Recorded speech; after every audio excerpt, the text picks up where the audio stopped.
Magandang gabi, kumusta po? Narito po ulit ang update natin para sa lagay ng ating panahon. Ngayong gabi po ng September 21, 2025. Sa ngayon po ay patuloy pa rin natin na binabantayan ang Super Typhoon Nando na isa na nga pong napakalakas na bagyo at ayon sa datos ng JMA o yung Japan Meteorological Agency ay taglay na ang lakas ng hangin na umaabot po sa 260 kilometers per hour habang nasa layo po ngayon ng 359 km east ng Santa Ana, Cagayan at kumikilos po pa-west, northwestward sa bilis na 15 km per hour. At bukas po ng tanghali o hapon ay posible na yan natatama ang sentro nito sa mga isla ng extreme northern Luzon habang hila-hila rin ito ang habagat na siya naman pong nakakaapekto sa malaking bahagi ng Luzon at Visayas. At sa Martes, posible po yan na makalabas na sa Philippine Area of Responsibility, pero kasabay ng paglayo nito ay ang unti-unti naman na napaglakas ng potensyal na kasunod nito na banta naman sa Eastern Visayas, Southern Luzon at Central Luzon sa mga susunod na araw or by next week po. Sa ngayon, ang potensyal na bagyong Opong ay nasa layo ng 1,521 km east ng Bislig, Surigao del Sur.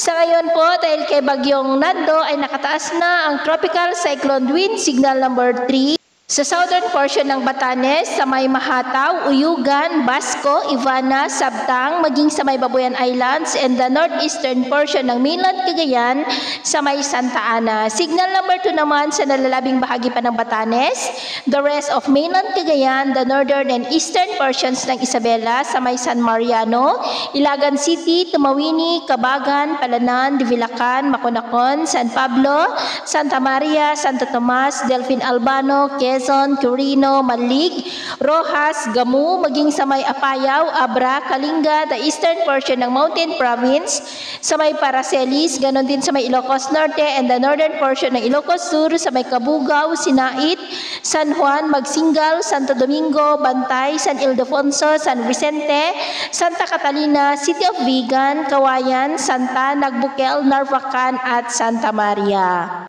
Signal number 1 naman po sa nalalabing bahagi ng Isabela, Quirino, Nueva Vizcaya, the rest of Mountain Province, Ifugao, Benguet, nalalabing bahagi ng Ilocos Sur, La Union, Pangasinan, the northern and central portions ng Zambales, sa may Santa Cruz, Candelaria, Masinloc, Iba, Palawig, Cabagan, Botolan, maging sa may Nueva Ecija, Tarlac, Aurora, the northern portion ng Pampanga, sa may Mabalacat City, Magalang, Arayat, Canbada, Angeles City, Porac, Mexico, Santa Ana, San Luis, City of San Fernando, Bacolor, maging sa northern portion ng Bulacan, sa may Doña Mercedes, Trinidad, San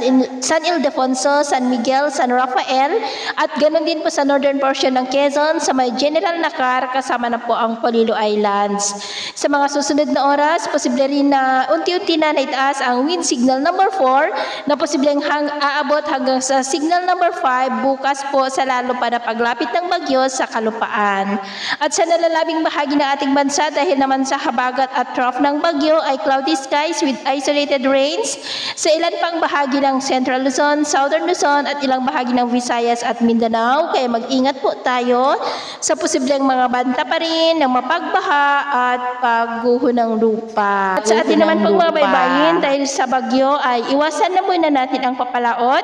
sa mga baybayin ng Batanes, Babuyan Islands, Cagayan, Isabela, Aurora, Polillo Islands, Albay, Sorsogon, Camarines Sur, Camarines Norte at Northern Samar dahil ang mga alon dyan